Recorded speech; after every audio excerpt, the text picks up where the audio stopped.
Amém. Glória a Deus. Deus abençoe. Vamos ficar em pé, irmãos. Quero convidar o pastor Jaime Moura para estar fazendo oração aqui para o pregador, apresentando o pregador e ao mesmo tempo orando para o mesmo, para que Deus possa tomar a boca do seu servo e continuar falando em nosso meio. Nosso pastor Jaime, todo mundo sabe, é o nosso vice-presidente dessa regional. Paz do Senhor, irmãos. Senhor nosso Deus, nosso Pai, chegou uma das horas mais importantes, Senhor, desse culto.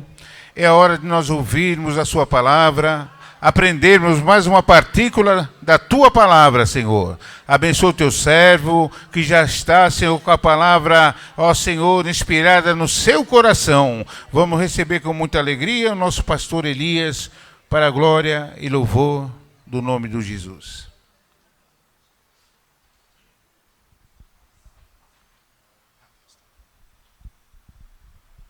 Queridos, a paz do Senhor Jesus. Convidar a amada noiva de Cristo para nós abrirmos nossas Bíblias.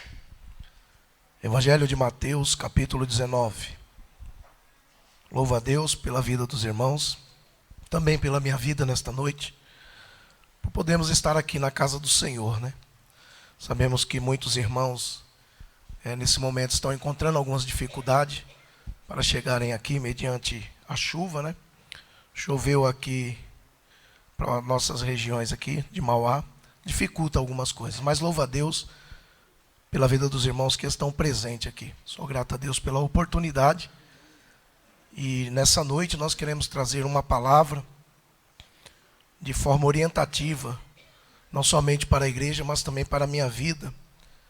Evangelho de Mateus, capítulo 19, versículo 16 a seguir. Eu vou ler um versículo, os irmãos lêem o verso seguinte. Nós vamos ler o 16 até o 22. Mateus 19, versículo 16 ao 22. Versículo 16 diz assim: E eis que aproximando-se dele um jovem, disse-lhe: Bom mestre, que bem farei para conseguir a vida eterna?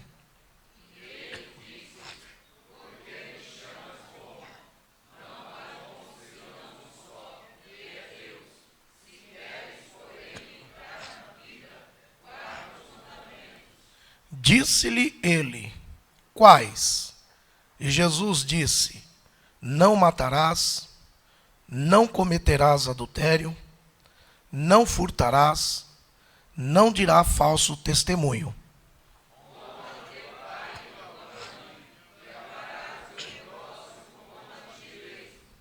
Disse-lhe o jovem: Tudo isso tenho guardado desde a minha mocidade. Que me falta ainda?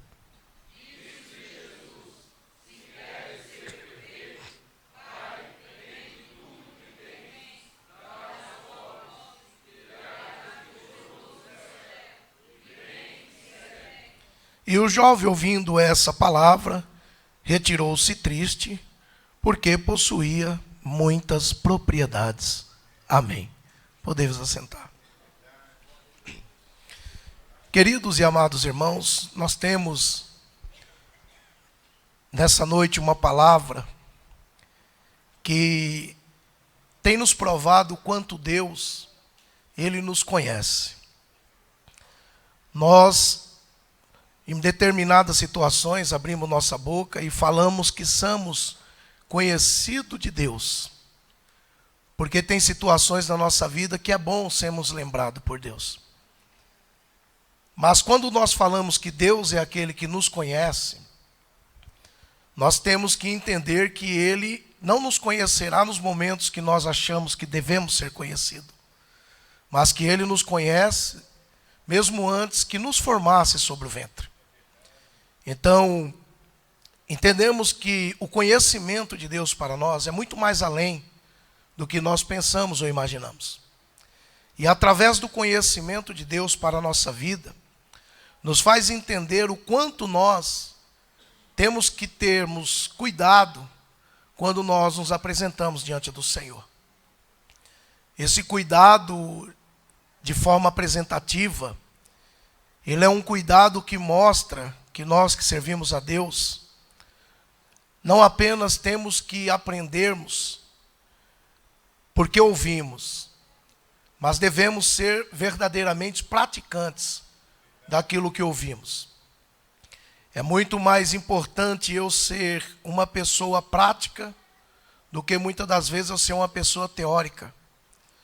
Não que a teoria seja desprezada, muito pelo contrário. Se nós conseguirmos conciliar as duas coisas, tudo se tornará bem melhor para nós. Porque teoricamente eu posso ouvir a palavra e dizer até que aprendi a palavra. Mas existe uma parte que me fará aprovar daquilo que eu realmente aprendi. Quando Jesus Cristo chegou diante deste jovem, a Bíblia diz que este jovem, ele era uma pessoa bem-sucedida. Ele era uma pessoa que ele, no meio da sociedade, talvez muito gostaria de andar ao seu lado. Talvez naquela época mais ao lado dele do que ao lado de Jesus. Porque pessoas andavam do lado de Jesus porque alguns queriam alcançar alguns milagres. Mas também tinha pessoas que andavam ao lado de Jesus porque queriam saciar sua fome, outros queriam ver o que ia acontecer. E nós estamos falando aqui de um jovem que, em meio à sociedade, ele tinha um poder aquisitivo, uma condição financeira muito boa. E este jovem era um jovem rico. E pela riqueza que ele tinha, muitas pessoas talvez andavam com ele, tinham amizade com ele, mas nunca mostrou para ele verdadeiramente o caminho que leva a algo chamado salvação. A salvação que vem de Deus para a nossa vida não tem preço, não tem dinheiro que compra. Poucas pessoas têm valorizado a salvação. E quando nós falamos de salvação, nós não estamos falando apenas de um presente momento que estamos vivendo. Nós estamos falando de talvez algo que já passou. Algo que estamos vivendo, mas algo que está lá na frente. Que nos aguarda, que nos espera, e que nós vamos nos apresentar. E teremos que chegar diante desta apresentação. E este jovem, ele talvez conhecia tudo na vida, mas ele precisava de conhecer um pouco mais a fundo o significado da palavra salvação. A Bíblia diz que, quando ele chegou a se apresentar diante de Jesus, ele se apresentou de uma forma culta, inteligente. Quando nós lemos o versículo 16, ele chama Jesus de bom e de mestre. Porque ele sabia que os benfeitos de Deus, a benfeitoria do Senhor Jesus, ela era notória, não tinha como esconder. E ele sabia que para fazer tudo aquilo não era qualquer um. E a Bíblia diz que ele se apresentou de uma forma eloquente. Bom mestre. Mas dentro dessa forma de levar uma ênfase a Jesus, ele também foi elevado de uma pergunta. Ele disse: o que farei para conseguir a vida eterna? Sendo que ele sabia que Jesus era bom. Ele sabia que Jesus não veio para não outra coisa a não salvar os perdidos. Colocou Jesus lá em cima, exaltou Jesus, mas ele mesmo fez a pergunta: o que ele deveria fazer para poder adquirir a vida eterna? Ele poderia ter na sua consciência já essa resposta, sem precisar de ouvir de Jesus.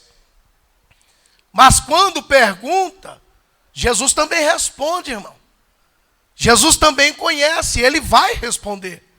E talvez a resposta, muitas das vezes, não seria conforme o nosso intelecto humano, nosso pensamento. Talvez gostaríamos de adquirir uma resposta de Deus que trouxesse para nós uma alegria interior. Mas Deus só vai responder aquilo que verdadeiramente deve ser respondido. E a Bíblia diz que quando Jesus ouviu ele falar ou perguntar, ele disse: por que tu me chamas de bom? Não há bom, senão só um, que é Deus. A Bíblia diz que Jesus mesmo, na posição, com todo o poder adquirido de Deus, ele nunca usurpou ser igual a Deus, ou seja, igualdade, igualar. Nunca. Então ele diz, por que que tu me chamas de bom, sendo que tu também sabe quem é bom, que é Deus? Tem pergunta que nós fazemos para Deus, irmão, já sabendo a resposta. Mas nós achamos que dentro das perguntas, nós conseguimos dar um jeitinho de dar, um bypass em Jesus. Mudar o curso da história. Mudar o rumo da direção. E Jesus, irmão, ele não aceita bypass. Jesus, ele tem a direção certa para a nossa vida. Jesus, ele tem o caminho certo. Ele disse que ele endireitou nossos caminhos, não foi eu que endireitei. Meus caminhos eram tortuosos, o seu também era. As minhas veredas eram todas errantes, a tua também era. Mas a Bíblia diz que ele endireitou os nossos caminhos e aplanou as nossas veredas. Para quê? Para que nós entrássemos pelo caminho que leva ao caminho certo. E quando nós falamos de salvação, nós estamos falando justamente de um caminho que está no proposto. Foi propositado um caminho de salvação para a igreja.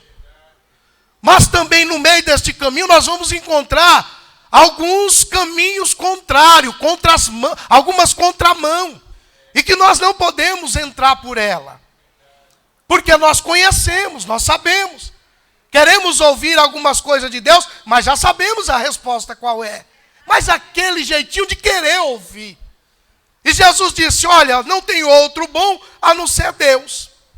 Mas se queres, porém, entrar na vida, guarda os mandamentos. Jesus começou a provar ele naquilo que realmente ele mereceu ser provado e que ele deu a deixa. Não é assim? Quando nós estamos passando por prova, por luta, por dificuldade, muitas das vezes nós chegamos diante do nosso pastor e nós colocamos a nossa situação querendo ouvir uma palavra. Isso já aconteceu comigo e também muitas pessoas já me procuraram. E na hora nós não tínhamos a resposta, não tínhamos o que fazer. Apenas uma palavra a gente deixa. E qual é a palavra? Vamos orar. Entenda o coletivo, o plural. Vamos orar. Porque talvez se eu der a resposta para você, eu vou te responder errado. Se eu usar o nome de Deus na hora errada, eu também não estou sendo fiel. Então é melhor nós fazer a consulta para quem tem o diagnóstico completo da nossa causa, da nossa vida. E quando somos diagnosticados por ele, a receita, irmão, é certinha. A cura vem, o milagre vem, a providência chega. Então ele queria ouvir de Deus algo que ele já sabia. Jesus falou, se tu quiser entrar pela vida eterna, guarda os mandamentos. Jesus começou a colocar ele naquilo que realmente ele estava precisando ser provado. E ele diz, mas eu tenho feito tudo isso. E disse ele, quais são? Será que ele não conhecia os mandamentos? Será que ele não sabia qual eram os mandamentos?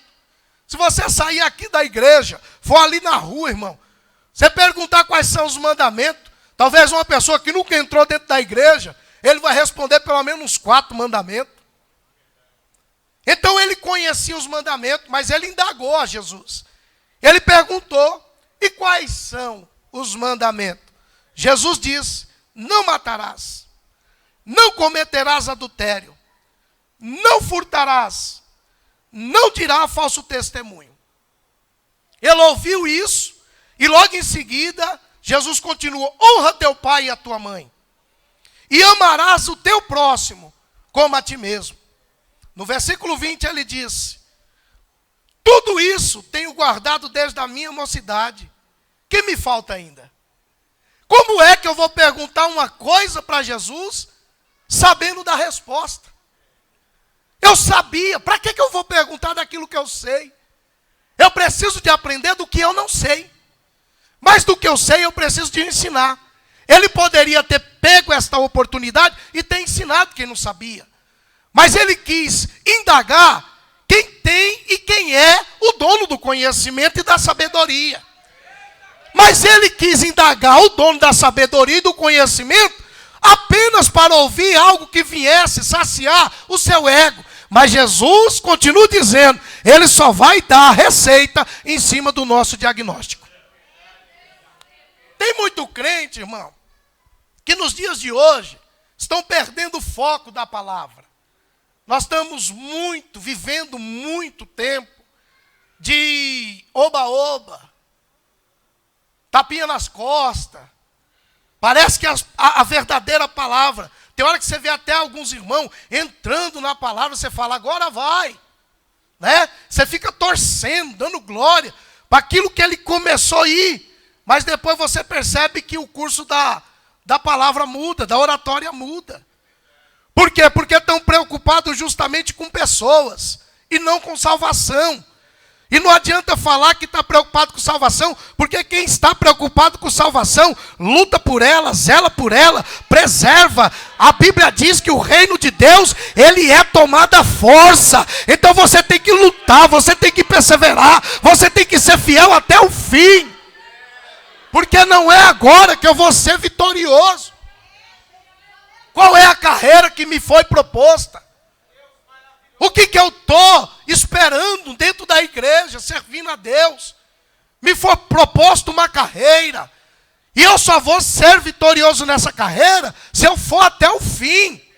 Não importa, tem muita gente que diz assim, ó, eu corri, não fui vencedor, mas participei. Mas não é participar, é ser fiel e ir até o fim. Você pode não chegar em primeiro, mas lute e vai até o fim. Porque a Bíblia diz que aquilo que foi proposto para você está te aguardando lá na frente, que é o direito da coroa da vida eterna. Então você continue lutando e correndo para alcançar ela.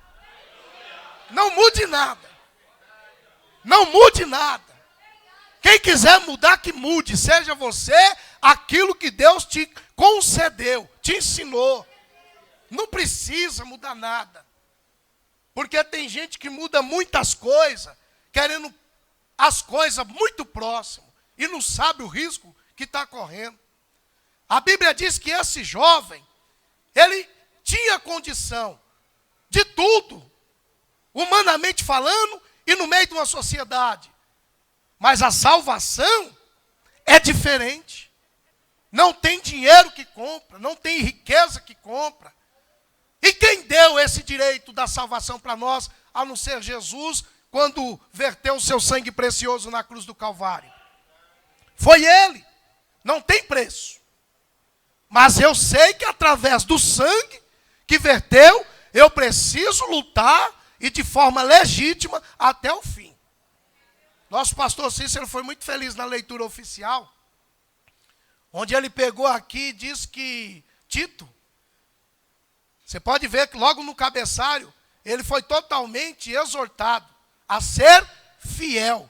No quê? Na palavra, na doutrina, no testemunho, na forma de se apresentar.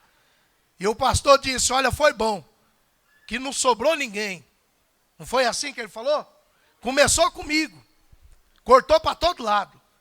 Cortou para o obreiro, cortou para o jovem, para a irmã, para os anciãos, cortou para os adolescentes, para as crianças. Então na presença de Deus não tem tamanho. Na presença de Deus todo mundo é igual. Mas nós temos que continuar correndo e lutando legitimamente para alcançar a nossa salvação. Tito deu esse exemplo e deixou também este ensinamento para nós. E agora nós estamos aqui diante de um jovem que quis indagar ao Senhor. Ele disse, olha, tudo isso eu tenho feito desde a minha mocidade. Ele era crente. Creio eu que esse jovem era crente. Ele sabia. Mas por que ele não praticou? Mas perguntar as coisas para Jesus tem que estar preparado para as respostas também. Deus fala comigo. Deus me dá uma resposta. Quero ouvir tua voz. E Jesus está deixando, porque talvez, se ele falar agora, você não vai gostar muito. Mas, Senhor, eu estou numa luta, numa prova, numa dificuldade, nada muda. Tudo está do mesmo jeito e Jesus está falando, deixa. Sabe aquele silêncio de Deus que nos deixa agoniado, impaciente, que nós começamos até a murmurar e Jesus fala, nem abrir a boca para falar com ele já está murmurando desse jeito. Imagina se eu falar o que eu quero falar para ele. Será que ele está preparado para ouvir? Será que ela está pronta para ouvir? Então esse jovem, ele estava achando que ia receber palavra que viesse satisfazer o seu ego. Jesus deixou o exemplo para ele. E quando ele falou, olha, tudo isso eu tenho feito desde a minha mocidade, ele ainda poderia ter ficado calado. Mas ele ainda perguntou, o que me falta ainda? Aí Jesus fala, deixa comigo.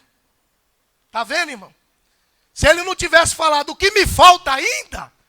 Jesus falou, tu nem conhece tu mesmo. Tu não sabe nem quem tu é direito.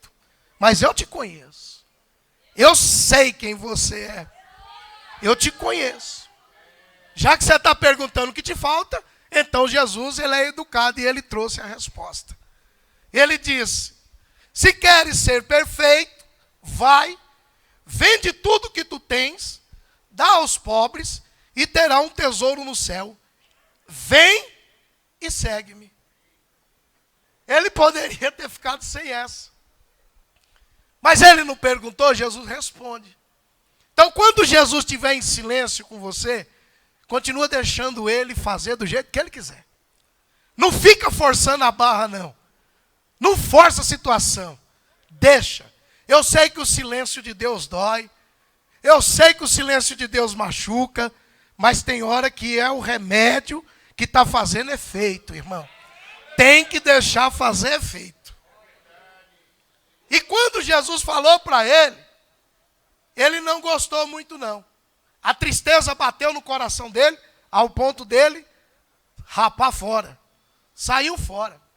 Imagine uma pessoa falando com Jesus e dar as costas para Jesus. Mas Jesus, por conhecê-lo, sabia qual era o ponto fraco dele. Jesus conhece os meus limites, irmão. Jesus conhece o limite da igreja. Você quer ver uma coisa que nós temos que ter muito cuidado, falando em riqueza aqui? Porque a maior riqueza do crente, qual que é? Qual que é? Salvação. Então, dinheiro, demais coisas. Não é assim que diz a Bíblia? Busca primeiro o reino de Deus, a sua justiça. Reino e justiça. As demais, para Deus é demais. As demais coisas, Ele acrescenta. Então nós temos que parar um pouquinho dessa pilha aí, né? Desse 440, né? Nem 110, nem 220, né? Para a gente poder esperar um pouquinho e deixar Deus fazer as coisas. Então, quando nós estamos passando por determinadas situações, nós temos que parar e fazer uma análise na nossa vida. Tem muita gente dentro da igreja que está querendo as coisas muito fácil. Tem pouco tempo agora, um colega meu, ele chegou para mim, colega do serviço lá, e disse assim, rapaz, o que você acha desse investimento aí das criptomoedas? Falei, eu não sei nem o que é isso, só ouço falar. Todo mundo já ouviu falar disso aí, né? Criptomoeda, Bitcoin. Vocês nunca ouviram falar nessa forma de granjear dinheiro fácil? Hã? Já, tem várias pessoas aí que convidam, né? Que é a famosa pirâmide e etc. E eu disse para ele, rapaz, eu sou uma pessoa que eu aprendi a me conter com o que tenho e com o que não tenho. Falei para ele, então assim, olha, quando a gente busca as coisas muito fácil, devemos ter muito cuidado. Muito cuidado. Tem muita gente entrando aí, eu já vi irmão de igreja, e eu conheço, entrando nessas barca furada. Barca furada. Porque eu nunca vi ninguém na vida ganhar riqueza se não lutar de forma legítima. E se ganhou de forma errada, eu tenho palavra para você nessa noite. Se cuida. Eu tenho palavra e eu vou ler. Então, quando nós conquistamos meio financeiro, isso aqui é só um alerta, tá, para a igreja. O cuidado que a igreja tem que ter, né? Como pastor, eu também tenho essa liberdade de passar para a igreja. E nós sabemos que para algum ou para alguém ganhar, alguém também perdeu, irmão. Não é assim? Alguém ganhou, alguém perdeu. Se ganhou fácil, alguém perdeu fácil. É de forma injusta. Injusta. Uma pessoa ganhar e 10 perder. 5 perder. É injusto. Não é assim que nós aprendemos. Então o cuidado a igreja tem que ter. Tem muita gente caindo nessas enrascadas aí. E depois não consegue sair. E aí entra o que aconteceu na vida desse jovem. No capítulo 19, do versículo 18, tem uma parte que diz, não furtará. Tem muita gente fazendo coisa errada, que quando a gente fala de furto, nós estamos falando em tomar ou tirar aquilo que não é meu, né? O roubo é assalto à mão armada, né? Assim, o furto é tirar de forma que você não vê, de forma que você não enxerga. Isso é furto. E tem muita gente que está ganhando, enquanto o outro está perdendo. Isso é furto. Isso é um erro. Não pensa nas consequências que traz. Nós somos irmãos. Que prazer que eu tenho em ganhar e você perder. Sendo que nós estamos lutando para o mesmo alvo. Trabalhando para a mesma causa ou pela mesma causa. Lutando pelo mesmo objetivo. Aí, o que acontece? O irmãozinho se entristeceu.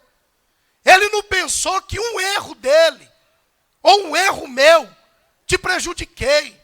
Tirei a paz da tua casa. Tirei a paz da tua família. Tirei a alegria de você vir para a igreja.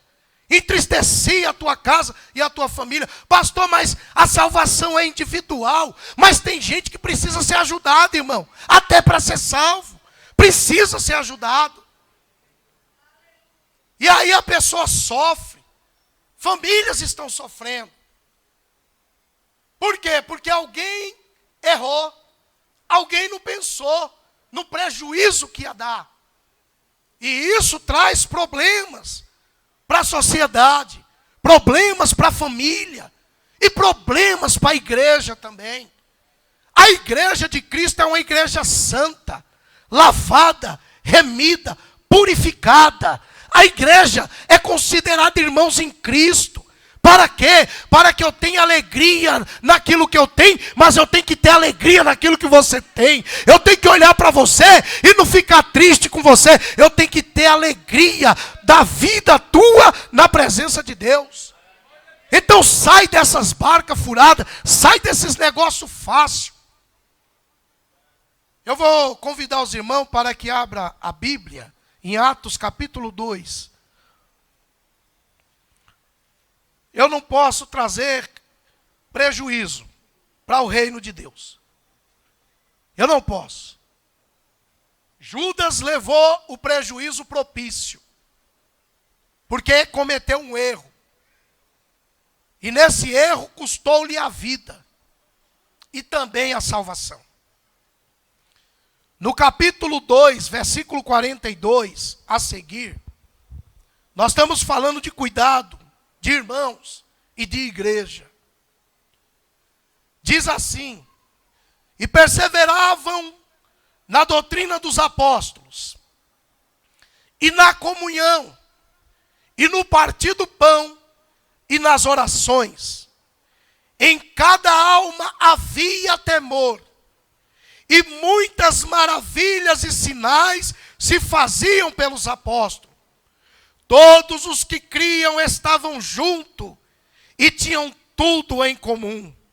Vendiam suas propriedades e fazendas e repartiam com todos, segundo cada um tinha necessidade. E perseverando unânimes, unidos, todos os dias no templo, e partindo o pão em casa, comiam juntos com alegria e singeleza de coração. Esta é a igreja de Cristo.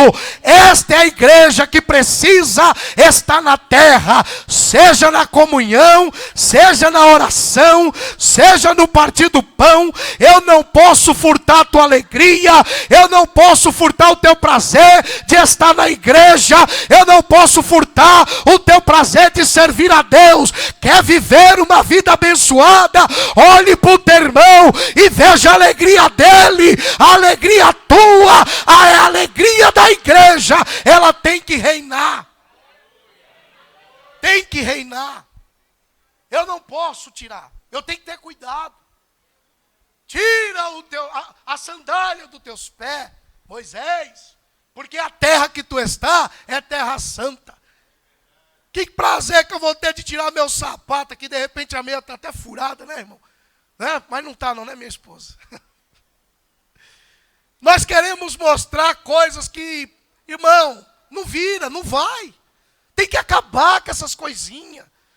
O cuidado que eu tenho que ter é propício, é real.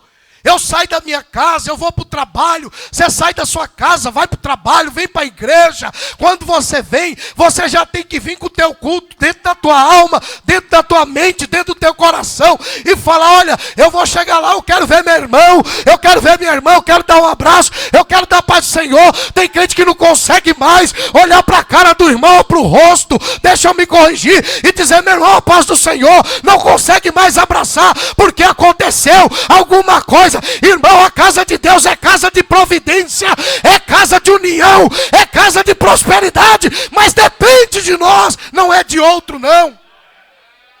É a gente que faz a coisa acontecer, não é o pastor, não é os obreiros, não é as irmãs, não é a mocidade, não é o adolescente, não é o músico.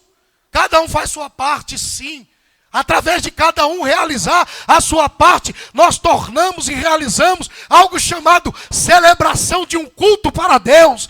Mas eu tenho que olhar para você e tenho que ter alegria na minha vida, de olhar para a tua vida e dizer, o Senhor te alcançou, o Senhor te salvou, então lute pela tua salvação. Lute. Não entristeça não. Então quando nós vimos, né, em Atos dos Apóstolos, tantos feitos, tanto acontecido, nós pensamos só no Pentecoste, né? Mas para acontecer Pentecoste tem que ter receita, irmão. O médico de receita para você não é tomar o remédio a hora que você quer. O médico não te dá receita para você tomar a hora que você acha. Não é assim? Fisicamente, o médico falando, ou nós falamos fisicamente, vai lá, diagnosticou, toma aí um anti-inflamatório, xarope, não sei das quantas, passa lá. Mas quando você vai comprar, né, o farmacêutico vai lá, olha a receita, pegou a receita, tomar 5 dias, 2 vezes ao dia. 8 horas, 12 horas, 7 vezes ao dia. Tudo indica que se você tomar de forma certa, o teu organismo, ele vai se adaptar com aquele remédio. Se você precisar novamente lá na frente, você vai tomar ele de novo e vai dar certo. Mas para você que se receita por conta própria, toma qualquer remédio do jeito que quer. Ah, nunca procurei o médico, nunca vou procurar. Não tem problema nenhum. Não sei se o que você está tomando também está fazendo efeito. Mas na presença de Deus, quando você coloca a tua situação, Ele vai diagnosticar, vai dar a receita. E Ele quer que nós cumprimos da forma que Ele está descrevendo. Porque fazendo assim, nós vamos receber a cura. A cura. Então, Atos dos Apóstolos, eles tinham tudo em comum. Mas você percebe? Eles até o que tinham vendia para dividir entre os necessitados. Pastor Flávio, ele disse sobre a nossa conferência, e não é de se esconder, até porque o meu pastor já disse, então também vou aproveitar o gancho da fala. Ele disse que nós no culto de missão, nos primeiros dias, tiramos uma continha em dinheiro. Não foi assim? Quantos lembram o valor que foi? Eu não gostaria de repetir, mas quanto lembra nos primeiros dias de culto? Quanto lembra quanto que foi em valor? Lembram? Quanto foi, irmão Laudir? 600 conto. Aí no último dia, foi no último, né? O pregador veio aqui de longe, ele começou a dar a receita. E ele disse, olha, eu quero logo dizer, não foi assim? Se separaram a oferta para mim, eu não quero mais. Falei, eita Deus, vai ter coisa aí. Já começou bem. E ele começou a contar o testemunho dele. O que ele tinha. Não foi assim? Que não era pouca coisa, né? Que quem tem 3 Mercedes 0 km na garagem, né, irmão? Né? E aquilo eu pegando ali, ouvindo. E ele pregou, foi uma bênção. Deus tomou ele de uma forma maravilhosa. Usou de uma forma celestial mesmo. Bateu em quem tinha de bater, abraçou quem teve de abraçar. E tudo foi para a glória de Deus. Mas quando tirou a oferta, vocês lembram quanto que deu? Quanto? 3.000 reais. Um culto de domingo, depois de uma palavra. Eu pergunto, o pastor falou, e eu fiquei com isso na hora. Por quê? Quantas pessoas ali deixou de comer o cachorro quente da cantina? Não é? E ofertou. E deu. A igreja, quando nós ouvimos falar, né, das nossas obras missionárias, a igreja tem que ter prazer. Eu sou assembleiano desde quando eu nasci. Nascido e criado no berço evangélico das Assembleias de Deus. E sempre vi a forma que os pastores pedem para a igreja. Nunca obrigaram ninguém. Às vezes pede tanto que tem crente que sai murmurando, né? Só pede. E aqueles que obrigam? Quem tem 100 vem para cá, quem tem 10 vai para lá, e aí, como é que fica? Né? E todo mundo não chega? Então, quando nós precisamos, a igreja precisa, tem um coração aberto. Faça. Porque tem algo de Deus aí envolvido no meio que você não está percebendo. E eles faziam dentro do templo, a Bíblia diz que eles abriam o seu coração. Comia pão, come. Tem irmão que hoje, para convidar o outro, a irmã, né? Aquele cafezinho da tarde, está acabando aquele costume, né? Lembra do cafezinho da tarde? Acabou. Porque a irmã não quer levar a outra, porque tem medo de levar, porque a irmã fala demais. Fofoca muito. É verdade. Eu vou trazer para minha casa, vou nada. Mas chega dentro da igreja, quer abraçar, quer mostrar o que não é verdade. E quer tudo bom, né? Mas quando fala, passa em casa lá, ou convida para ver se vai nada. Antigamente não era assim. Não era? Cafezinho da tarde era uma benção na casa das irmãs. Tinha prazer. Eu, moleque, irmão, come muito, menino novo. Passava minha mãe, aí a irmã fulana falava, Luísa, vai lá, tal dia tomar um cafezinho. Eu falava, tal dia eu vou, mãe. Só vivia na rua, mas no dia do café eu acompanhava minha mãe.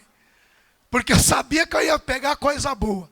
E crente sempre teve coisa boa, irmão. Pode esconder, mas que tem coisa boa, tem. E Deus sabe o que você tem. Então eles estavam todos unidos na comunhão, no partir do pão, na oração. Vendiam suas propriedades, suas fazendas, dividiam, segundo cada um tinha necessidade. Sempre andavam juntos, unidos, unânime, repartindo pão. Ia para a igreja junto. Isso é igreja. É esta igreja que nós aprendemos. É esta igreja que você está aqui, conhece. É esta igreja que eu tenho que zelar por ela. É esta igreja que nós, obreiros, temos que zelar. Ganhamos uma alma, o céu fica em festa, mas temos que zelar para que essa alma, ela aprenda esta igreja, ela viva esta igreja, ela vai até o fim nesta igreja, para que ele seja salvo. É desta forma que esta igreja ensinou. Olha o tamanho da responsabilidade que nós temos. Então não existe nada fácil, tudo é difícil. Tem irmão aqui, que está aqui hoje, que acordou já hoje, 4 horas da manhã, irmão, para ir trabalhar, para ganhar o seu sustento, para trazer para a sua casa, de forma legítima. No mesmo Atos capítulo 3, versículo 6, louvado seja Deus, diz assim, uma passagem maravilhosa. A Bíblia diz que Pedro e João estavam subindo na hora 9 ao templo para orar. E todo dia, alguém pegava ali um paralítico, uma pessoa que era deficiente, e colocava sobre a porta do templo. Primeiro, O que aquele paralítico fazia na porta do templo todo dia? O que ele fazia na porta do templo? Pedir esmola. E por que ele pedia na porta do templo? Porque ele sabia que dentro do templo tem tesouro, irmão. Tem riqueza. Tem. Então não se assuste não quando o pastor pregou aqui o que ele tem, porque tem. Né? Teve testemunho de irmão aqui que Deus colocou dinheiro na conta. E o irmão Laudir até, né, falou que o dele só está saindo. Né? Mas acontece. Mas acontece. Tem crente que não tinha nada. E Deus vai lá e enxeta um cascalho lá. Né? O olhinho dele chega a brilha. Né? Tem outros que só saem. Que nem o do pastor Laudir, né? Só sai. Ele diz, o meu só está saindo. E nós rimos. Mas está saindo, eu creio que por uma boa causa. Né? Está saindo porque tem para sair. Né, pastor? Está pagando. Senão fica lá. Então, se está saindo, também tem uma boa causa. Dê glória a Deus, irmão. Quando sair o dinheirinho da sua conta também. Né? Quando você recebe seu pagamentozinho, que ele vai tudo. Mas você tem sua cabeça tranquila, porque suas contas estão pagas. A ofertinha de hoje você já colocou para a obra de Deus, já está tudo certinho. Deus está alegre com você. Então, ele chegou na porta do templo, o camarada sabia que ali virava alguma coisa. Que ninguém vai pedir esmola onde não tem como sair um dinheirinho, né? Então o povo entrava na igreja e ele na porta. Tudo bem. Naquela época, né, segundo os grandes estudiosos, ele não podia entrar porque ele era deficiente. Bacana. E eu fico perguntando, quanto será que convidou ele para entrar e lutou com toda essa deficiência? Porque Jesus nunca mediu esforço para curar ninguém por causa de tradições. Nunca. Colocaram o paralítico pelo telhado, Jesus falou, o que é mais fácil dizer? Levanta e anda, ou perdoados estão os pecados, ou vocês vão ficar razoando no coração de vocês. Todo mundo via ele lá. Alguns crentes davam até um cascalhinho, uma moedinha, né? Mas ninguém nunca parou e falou, camarada, é o seguinte, eu vou te empurrar para dentro da igreja, que venha aí os que não gostam, os fariseus, que se levante todos eles e venha para cima de nós que nós vamos lutar pelo reino. Você também é uma alma, você também merece salvação. Não. Mas eu acredito que João e Pedro, ou Pedro e João já estavam agoniados de ver aquela mesma cena, aquela mesma situação, todo dia as mesmas petições, todo dia a mesma coisa, né? E quando ele chegou que aquele camarada estendeu a mão, ou a panela, ou a cumbuca, seja lá o que foi, ele olhou assim, mas fitou os olhos, fixou, falou, é hoje que nós vamos arrebentar com o inferno e vamos ganhar essa alma para o reino de Deus, porque ele também merece salvação. Olhou para ele e disse, olha, nós não temos nem prata e nem temos ouro. Por quê? Porque ele só queria isso. O que satisfazia ele naquele momento era isso. Ele falou, não, nós não temos nem prata nem ouro. Então, se o crente vir para a igreja duro, não fica pensando que é o fim do mundo não, irmão. Porque você está duro, mas você tem poder de Deus na vida e tem unção do céu sobre a tua vida também. Fica desesperado porque está faltando nada, não. Fique tranquilo. Você está vindo, é para o lugar certo. É aqui que se resolve tudo. É aqui que o diagnóstico é feito.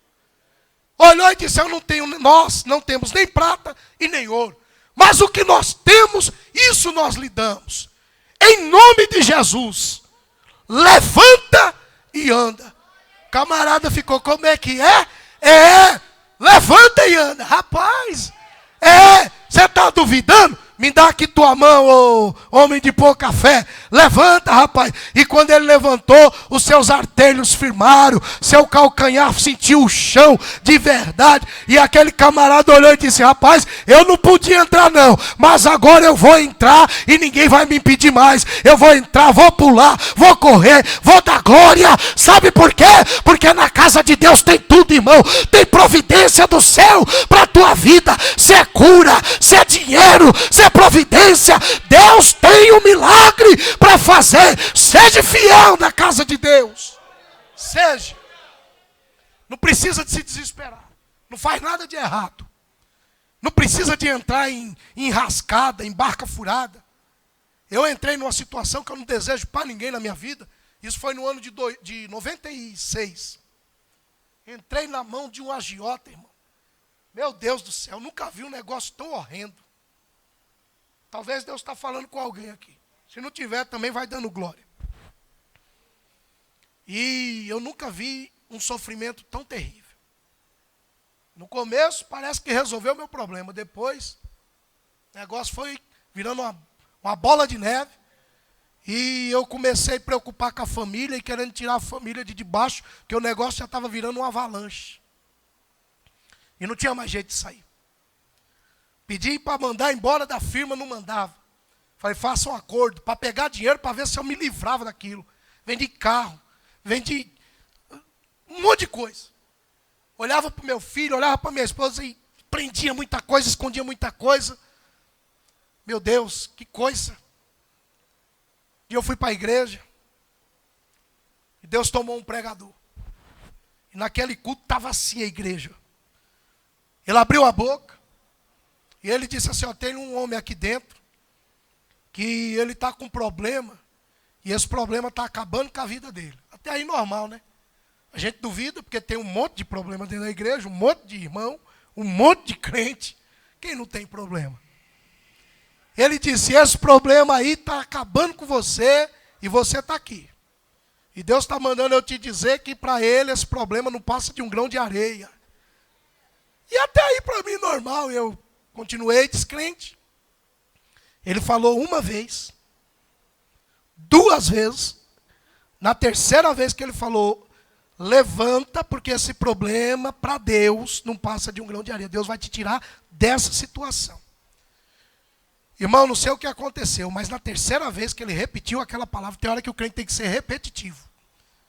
Estressa algum, mas Deus fala com outro.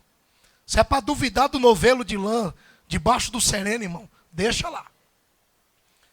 Pegou e falou, quando ele falou pela terceira vez que eu senti, irmão, aquilo parecia uma faca, assim, entrando dentro da minha alma, e aquela faca fez uma cirurgia, disse, é com você que eu estou falando. Não é com outro, é com você. E ele falou, onde é que está? Ou eu vou te buscar.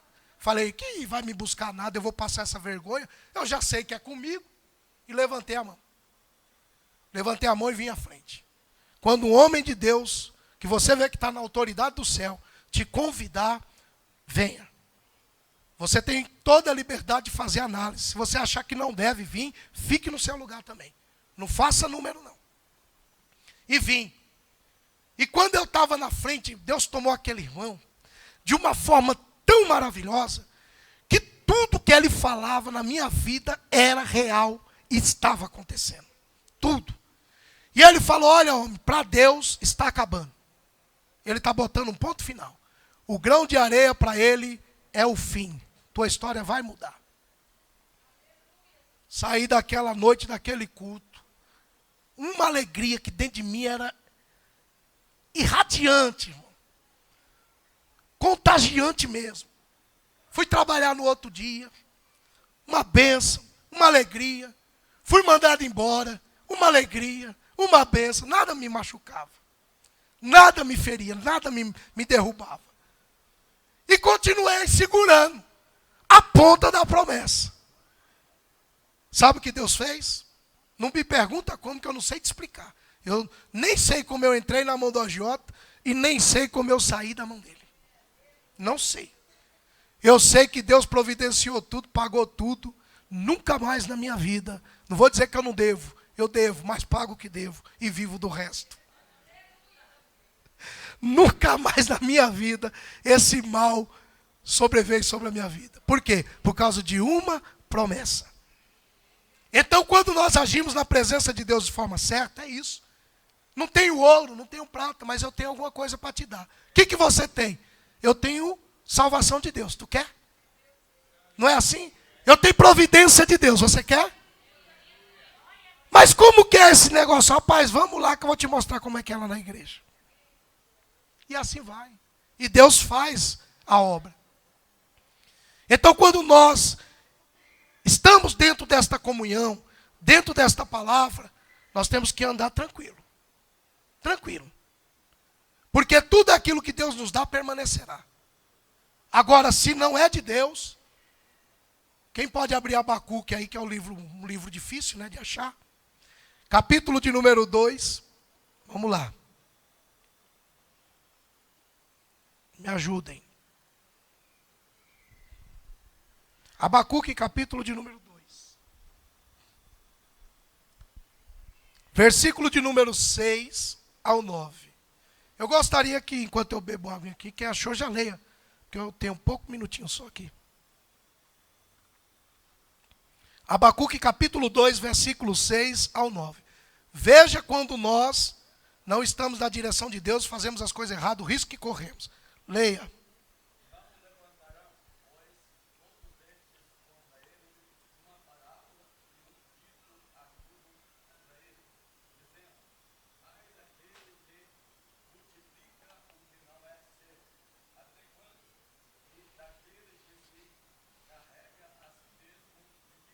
Ó, peraí. Vocês estão ouvindo, né? Prestaram atenção? Ai daquele que multiplica o que não é seu. Até quando? E daquele que carrega a si mesmo de dívidas. Continue.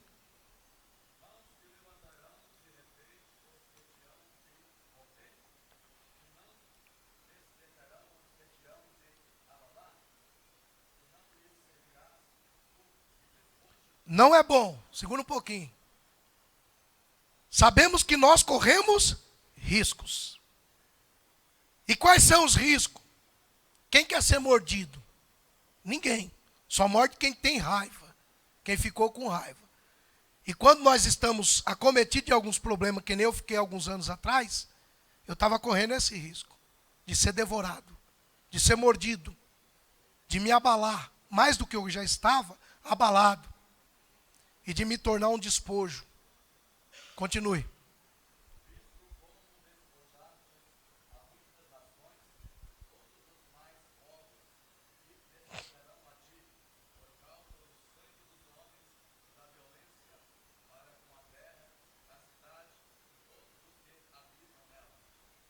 Versículo 9.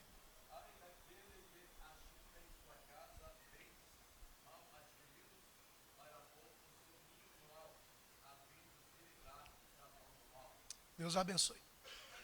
Preste atenção. Quando eu cometo alguma coisa errada contra o meu irmão, para trazer bem satisfatório para mim, para alguém olhar e ver que eu estou lá no alto, no auge, o ninho está lá em cima.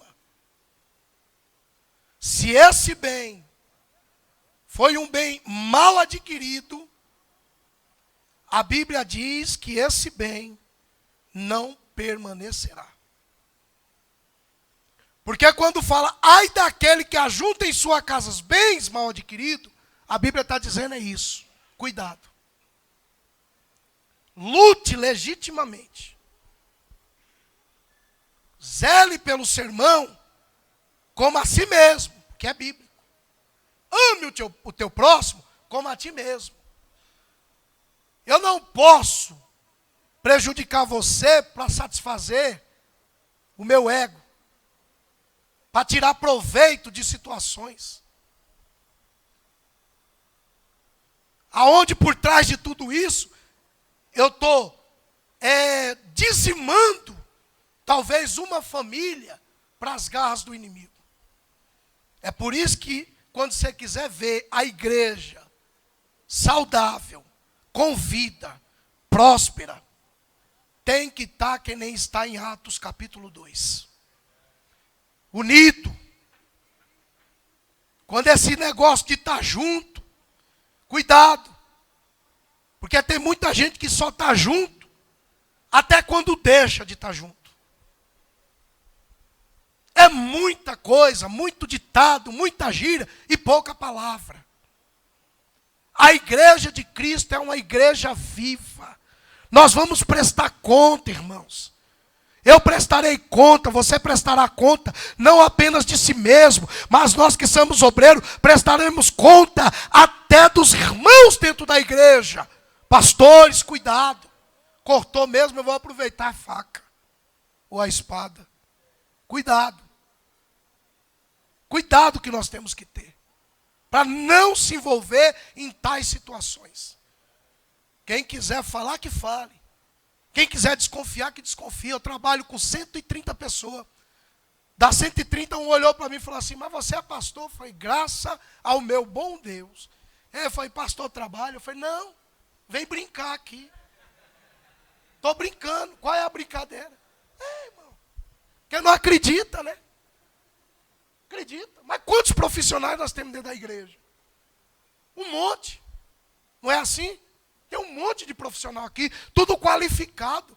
Pessoas aptas para aquilo que aprendeu e que realizam já. E por que essa pergunta, né? Eu olhei assim, eu falei, eu não tenho resposta a não ser. Fala para ele, não, vim brincar. Pensa que eu não trabalho? Eu trabalho também. Você trabalha. Mas quando nós pegamos o que é nosso, é fiel, né, irmão? É fiel. É limpo. Você pega um pouquinho, mas é teu. Oh, glória a Deus. É por isso que Deus te abençoe, irmão. A dona lá, a doméstica, né? Vai lá, pega um dia de doméstica. Hoje está quanto, irmão? Nem sei mais quanto que está. Quanto que é uma diária? De uma doméstica aí, mas tem diária pesada e diária leve, né? R$100, 150. Vai lá, limpa a casa, limpa tanta coisa, deixa um brinco, né? Coitada, se ela não receber uma passagemzinha, o dinheiro começa já a vir desfazendo no meio do caminho. Paga a passagem, chega aqui, paga o trem, paga não sei. Quando chega um pouquinho. Mas quando chega um pouquinho, que trabalha certinho, Deus vai lá e vai multiplicando, abençoando. E o bem que você está adquirindo é teu. Não é de outro não, é teu. Se o ninho está no alto, é teu. Não é de outro não, é teu. Se Jesus te dá a bênção, é tua. Usufrua dela, glorifique a Deus por aquilo que Deus tem te dado. Então nós temos que ter esse cuidado. Se entrou certo, permanece. Não é assim, meu pai, ele é pernambucano, e pernambucano tem uns dialetos, né? Que a gente não entende, só vai entender depois de um certo tempo. E ele falava assim, tudo que vem fácil, vai fácil. Quantos já ouviram esse ditado aqui? Levante a mão. Todo mundo, né? Tudo que vem fácil, vai fácil. E a gente acha que nunca é. Aí outro diz, quando a esmola é muita, o santo desconfia. É porque está pedindo esmola para santo errado, né? Agora Deus não é santo miserável para dar esmola para ninguém. Você vê na Bíblia que ele diz que ele abençoa. Lembra o que ele fez para Abraão? Ele diz, sai da tua terra, da tua parentela, conta a estrela do céu, vê se é que tu pode contar, assim eu vou fazer com tu, Abraão. Tu serás pai de grande nação, tu terás para dar, para abençoar, tudo isso vai ser teu. Então Deus não é Deus de miséria não, Deus é Deus de bênção, de providência. Então se você colocar qualquer coisa dentro da tua casa, receba de forma certa, porque vai permanecer. Veio, ó, do suor do rosto. Eu vou parar por aqui, não teria mais, mas vamos respeitar os amados irmãos, trabalham, nós acordamos cedo, as irmãs também, tem um monte de irmã aqui que também levantam cedo, né? Vão para a labuta, e que Deus abençoe sua vida, e que Deus continue prosperando a sua casa e a sua família. Lembre-se, a maior riqueza que nós temos é lutar pela nossa salvação. Lute por ela, igreja. Lute. Tome a força. O reino de Deus é tomada a força. Lute por ela. Que Deus te abençoe em nome de Jesus. Que Deus possa fazer a cada dia resplandecer a sua graça, o seu amor e a sua misericórdia para conosco.